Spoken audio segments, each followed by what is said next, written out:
Well, good afternoon.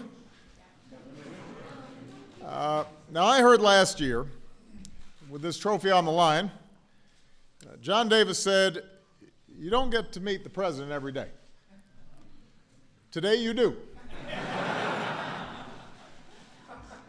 Congratulations to the Fighting Falcons on winning their second straight and record 18th Commander-in-Chief trophy last season.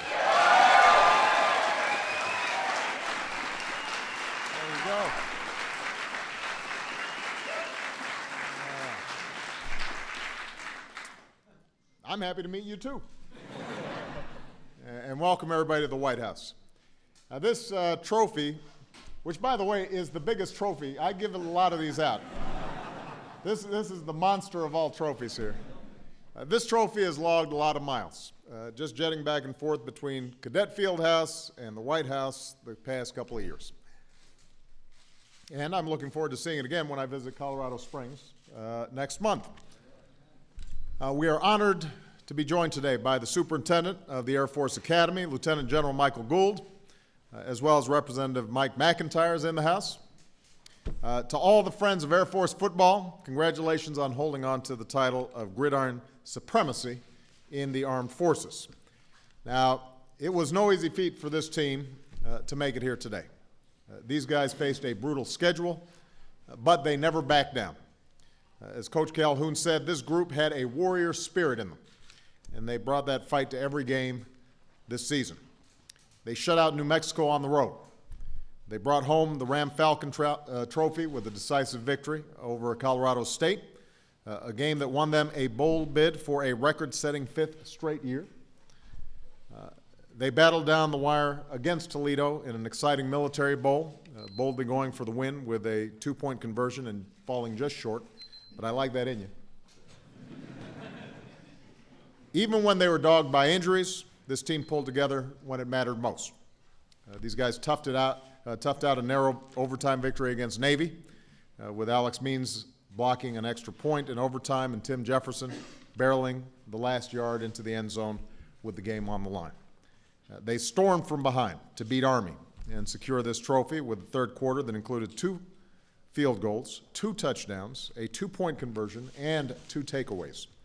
So this team had to fight hard this whole season, but the work paid off. The senior class standing behind me distinguished itself as one of the most talented in school history.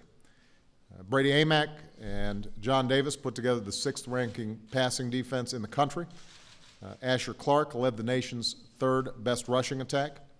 Tim Jefferson will graduate as the winningest Air Force quarterback of all time and the first quarterback in Service Academy history to lead his team to 4 consecutive bowl games. So these young men have a lot to be proud of. And if the past couple of seasons are any indication of what is to come, Coach Calhoun, we expect the Air Force will be back here this time next year. Now, I know Army and Navy will have something to say about that. But I know that the next year we'll take these young men from the Cadet Fieldhouse to pilot training, to air bases around the world in defense of our country.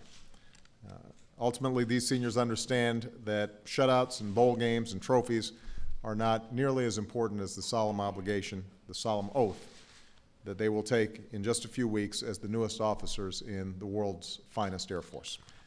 So, gentlemen, I have no higher privilege and no greater honor than serving as your Commander-in-Chief, and I look forward to joining you for that important ceremony. Today, we honor the success that these outstanding young men had on the playing field, and we look forward to their continuing excellence on behalf of the nation. And cadets, as you look to trade the proud uniform of your team for the proud uniform of your country, I want you to know that this country will stand by you and do everything possible to help you succeed and come home safe. So God bless all those who serve, and God bless the United States of America, and God bless Air Force. Thank you so much.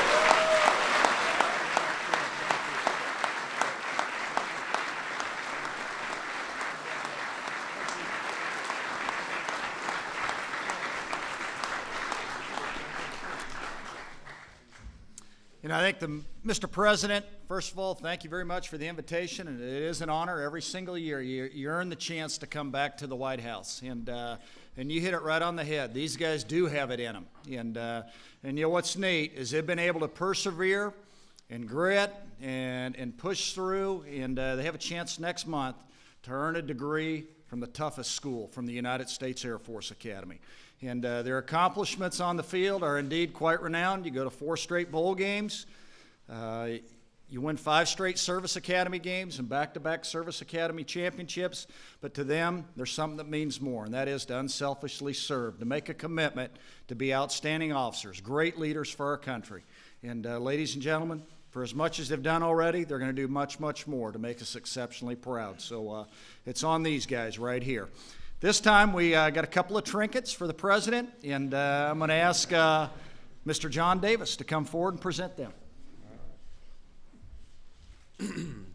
First off and foremost, on behalf of my teammates and myself, I just want to get up here and say that you're the man. And there you go. I like that.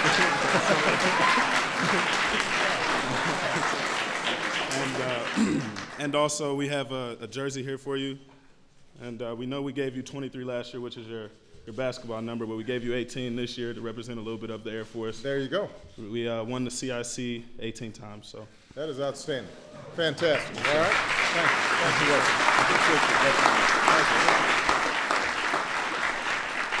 Thank you. Mr. President, we have the game ball from the Navy game this year that we won 35-34. And we also have the score of the Army game that we won 24-14.